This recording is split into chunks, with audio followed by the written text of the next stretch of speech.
Organic farming is steadily increasing. That's good. Pour parler d'agriculture et d'Europe à la jeunesse. Der Klimawandel erfasst immer weitere Teile der Welt. Farmers help us bring nature back and preserve biodiversity. Ceux qui sont dans le rouge s'en sortent quand ils font plus vert. La qualité dans ce pays, elle doit être là pour tous. Nous sommes le 1er janvier 2022. Bonjour à tous. C'est aujourd'hui qu'entre en vigueur une nouvelle législation sur l'agriculture biologique. Le secteur est en croissance rapide. La nouvelle réglementation vise à garantir une concurrence équitable pour les agriculteurs, tout en prévenant la fraude et en préservant la confiance des consommateurs. Voilà l'information que vous pourrez sans doute entendre sur les ondes à l'aube de l'année 2022. L'Union européenne veut augmenter la part du bio dans l'agriculture et dans l'assiette du consommateur. Premier rendez-vous, le 31 mars 2021 pour la présentation de son plan d'action. Alors pourquoi, après des années de développement et de soutien d'une agriculture conventionnelle, souvent dépendante des pesticides pour garantir sa production, l'Union européenne a-t-elle pris la décision de changer de paradigme ? Quand des représentants de la Commission m'ont proposé de produire des podcasts pour expliquer comment l'UE voulait développer le bio, j'avoue que j'avais plutôt envie de dire non. Moi, l'adepte du bio de la première heure, je restais sceptique devant cet engouement soudain. Mais était-il vraiment soudain ? L'une des personnes qu'il fallait absolument rencontrer pour comprendre exactement ce qui se préparait à Bruxelles, c'était Janusz Wojciechowski, le commissaire européen à l'agriculture. Covid oblige, rendez-vous est pris pour une interview à distance avec le commissaire polonais. Bonjour monsieur le commissaire. Hello, bonjour. Merci d'avoir accepté mon invitation à ce premier podcast de Nourrir l'Europe. Alors, monsieur Wojciechowski, c'est quoi le bio pour vous et pourquoi ce changement de paradigme ? Je considère l'agriculture biologique et son développement comme une réussite pour la politique agricole commune. Et pour vraiment comprendre ce qu'est cette agriculture, il faut remonter 30 ans en arrière, quand les premières règles harmonisées de l'Union européenne sur la production du bio ont été publiées.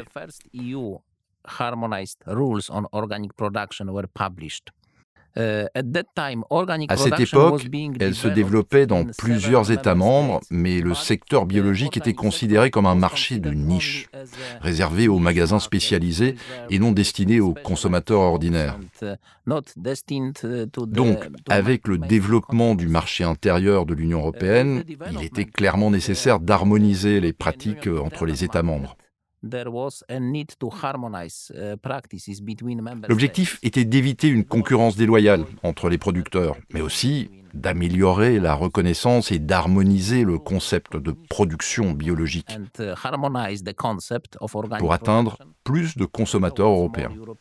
Pour moi, le changement de paradigme commence par le changement de société, la nécessité de remonter aux racines de l'agriculture, d'intégrer le respect de l'environnement pour reprendre le contrôle des intrants utilisés en agriculture, comme les engrais ou les pesticides ou les médicaments vétérinaires. Depuis les premiers balbutiements de régulation du bio au début des années 90, le paysage a bien changé. Ce qui se limitait alors à quelques cultures touche aujourd'hui la totalité des produits alimentaires, tant végétaux qu'animaux, y inclut l'aquaculture. En 2010, un logo lui donne enfin une identité propre. Le nouveau logo combine deux symboles bien connus, le drapeau européen et une feuille symbolisant la nature et la durabilité. Il est désormais bien reconnu par les citoyens européens. 56% des citoyens européens reconnaissent ce logo.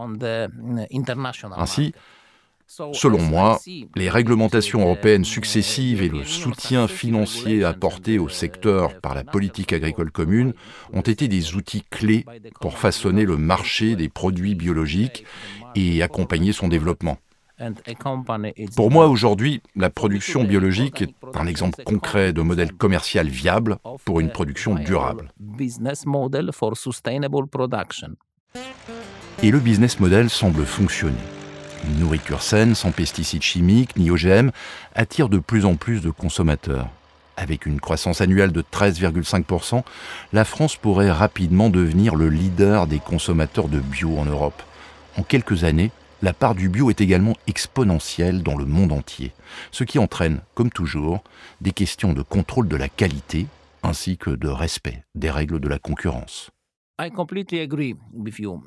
Consumption Là, of je organic suis tout à products fait has d'accord avec vous. La exploded consommation de over the produits last bio a years. explosé ces dernières If années. you don't mind, let me start by quoting, Si cela ne vous dérange pas, permettez-moi de commencer par citer quelques faits et chiffres importants décrivant le marché de l'Union européenne. L'UE se classe au 2e rang de la consommation des produits biologiques mondiale après les États-Unis. Au cours des 10 dernières années, le marché de l'Union européenne a doublé de taille. Il continue de croître à une vitesse significative de 7,7% en 2018 par rapport à 2017, ce qui indique qu'il n'a pas encore atteint sa maturité.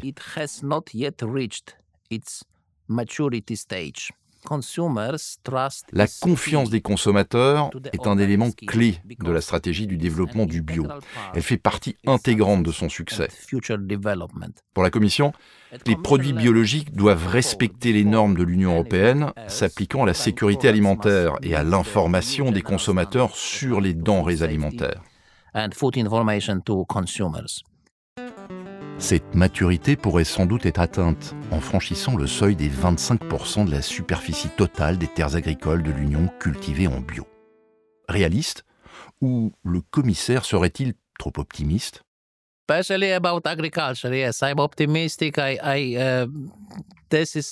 Pour l'agriculture? Oui, je suis optimiste. Nous avons d'énormes défis à relever, certes, mais je suis optimiste parce que je connais nos agriculteurs. Ils sont capables de grandes réussites. Ils sont notamment très compétitifs en ce qui concerne la qualité des aliments.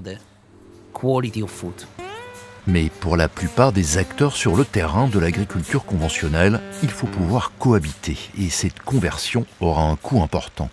Il faudra entre autres tenir compte des spécificités géographiques et climatiques de chacun des 27 pays membres de l'Union européenne. La politique agricole commune, les programmes de développement rural ont mis à disposition un soutien financier aux agriculteurs pour convertir leur exploitation en production biologique, en agriculture biologique et pour les maintenir. Ce soutien s'est avéré un élément fondamental pour inciter les agriculteurs à adhérer à ce programme de transition. C'est un facteur majeur de l'augmentation impressionnante de la superficie des terres cultivées en bio. La viabilité économique des agriculteurs qui disent prendre d'énormes risques pour passer d'une agriculture conventionnelle à l'agriculture biologique est au cœur des débats. Pour le député européen du groupe des Verts, Benoît Biteau, il s'agit là d'un faux débat et il en sait quelque chose. Il est lui-même agriculteur et a transformé la ferme familiale conventionnelle en une entreprise florissante, 100% bio. Pour lui, il faut certes soutenir activement cette conversion, mais pas seulement. La nature est parfois le meilleur soutien si l'on tient compte du contexte pédoclimatique, c'est-à-dire planter une culture sur le sol qui lui convient le mieux. Quand les agriculteurs que je côtoie me disent « mais on ne peut pas changer du jour au lendemain parce qu'on a des investissements, il faut qu'on rembourse ». Moi, je prends l'exemple de ce que j'ai fait quand j'ai repris ma ferme. Je me suis autorisé à partir d'une feuille blanche et à chercher le modèle économique le plus pertinent à partir du contexte pédoclimatique et la structure sur laquelle j'évolue. Et donc, j'ai recréé des prairies où mon père faisait du maïs. Parce que la vocation territoriale de ces espaces-là, c'était de produire de l'herbe. Et où il n'y avait plus d'élevage, j'ai recréé des ateliers d'élevage parce que le meilleur moyen de valoriser les prairies, ça reste de l'élevage. J'ai créé un atelier caprin qui valorise la luzerne et qui mange la luzerne que j'utilise en tête de rotation de mes productions végétales. Donc voilà, c'est ça cette approche globale. Ceux qui sont dans le rouge s'en sortent quand ils font plus vert. Et ils s'en sortent définitivement. Et si c'était possible? Et si tous les agriculteurs se mettaient à produire du bio? Impossible, me direz-vous? La sécurité alimentaire ne serait plus garantie. Impossible de nourrir la planète avec du bio. Janusz Wojciechowski, J'entends les inquiétudes, on me dit si vous soutenez l'agriculture biologique, cela va mettre en danger la sécurité alimentaire en raison de la réduction des pesticides et des engrais. Je ne pense pas que ce soit le cas. C'est plutôt une chance pour les agriculteurs qui ne voient plus d'issue.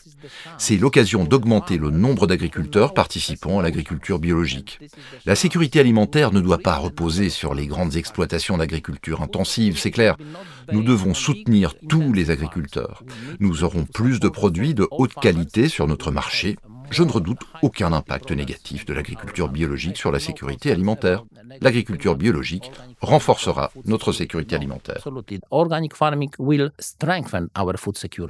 C'est un cheminement agroécologique. Pour atteindre cette ambition-là, il faut que la certification bio soit une conséquence. Il ne faut pas que ce soit l'objectif de départ. Il faut que ce soit la conséquence d'un cheminement agroécologique, de pratiques agroécologiques qui garantissent un certain nombre de paramètres et notamment celui de pouvoir produire en quantité importante. Et ça, c'est possible. Moi, ce qui me fait espérer, c'est qu'aujourd'hui, on a suffisamment de données objectives. On sait qu'on peut pratiquer d'autres logiques agricoles. Et vous, monsieur le commissaire, comment voyez-vous ce développement dans le futur ?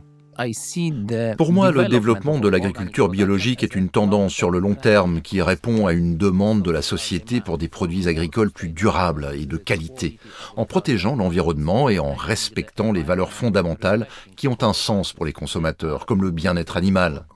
À mon avis, l'agriculture conventionnelle et l'agriculture biologique ont besoin l'une de l'autre et devraient apprendre l'une de l'autre pour se développer davantage. Merci d'avoir accepté mon invitation, Janusz Wojciechowski, et merci également à Benoît Biteau.